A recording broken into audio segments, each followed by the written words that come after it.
بسم اللہ الرحمن الرحیم۔ السلام علیکم ناظرین، آج کے ہماری ویڈیو کا موضوع ہے اگر مرد کسی بھی عورت کے سامنے یہ 6 الفاظ بول دے تو وہ ہمیشہ کے لیے اس کی ہو جائے گی۔ وہ 6 الفاظ کون سے ہیں ابھی آپ کے سامنے ہم بتاتے ہیں۔ ویڈیو شروع کرنے سے پہلے میری آپ سے ریکویسٹ ہے کہ اگر آپ میرے اس چینل پر نئے ہیں تو میرے چینل کو سبسکرائب کر دیں اور ساتھ بیل آئیکن کا بٹن بھی پریس کر دیں تاکہ میری ہر معلوماتی ویڈیو آپ کو بر وقت مل سکے۔ جی ناظرین، خاتون کے سامنے یہ 6 الفاظ بول دے تو ہمیشہ کے لیے اس کی ہو جائے گی۔ خواتین کو خوش کرنا وہ فن ہے کہ جو ہر مرد کے پاس نہیں ہوتا، اور یہ سب کی خواہش ہوتی ہے کہ کسی طرح انہیں وہ باتیں معلوم ہو جائیں جنہیں سن کر خواتین کا دل باغ باغ ہو جائے۔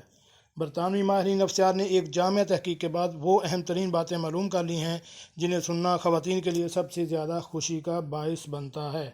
نمبر 1 پہ ہے، اگر میری زندگی میں آنے والی پہلی خاتون ہیں۔ اگرچہ یہ جملہ کہنے والے مرد درجنوں خواتین کے ساتھ عشق لڑا چکے ہوں، مگر یہ کہنا ہمیشہ ان کی محبوبہ کو مسرور کر دیتا ہے۔ نمبر 2 پہ ہے، مجھے کبھی کسی کی قربت میں ایسا لطف نہیں ملا۔ یہ وہ جملہ ہے جو تجربہ کار خواتین کو خصوصی طور پر نہایت متاثر کرتا ہے اور وہ اسے اپنی جیت سمجھتی ہیں۔ نمبر 3 پہ ہے، تم اس قدر شائستہ اور تہذیب یافتہ ہو کہ تم دنیا کے بہترین ماں ثابت ہوگی۔ یہ جملہ شریف النفس خواتین کے لیے بہت موزوں ہیں اور وہ اسے اپنی تعریف سمجھتی ہیں۔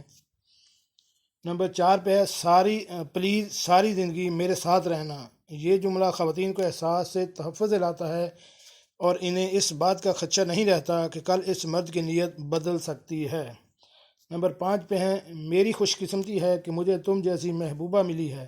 کسی خاتون کو اہمیت کا احساس دلانے کے لیے اس سے اچھا جملہ نہیں ہو سکتا، کیونکہ یہ سن کر خاتون اپنے آپ کو دوسری خواتین سے افضل سمجھتی ہے۔ نمبر 6 پہ ہے، آئی لو یو۔ یہ وہ جملہ ہے جو ہر روز اربوں خواتین کو کہتے ہیں، مگر اس کی اہمیت کسی صورت کم ہونے میں نہیں آ رہی۔ اور اگرچہ سب کو معلوم ہے کہ یہ ایک روایتی جملہ بن چکا ہے، مگر کسی بھی خاتون کو یہ جملہ سننے سے جو خوشی محسوس ہوتی ہے اس کا کوئی مقابلہ نہیں۔ جی ناظرین، کیسے لگی آج کی ہماری یہ معلوماتی اور دلچسپ ویڈیو؟ امید ہے آپ کو پسند آئی ہوگی۔ ملتے ہیں ایک نئی ویڈیو کے ساتھ۔ السلام علیکم۔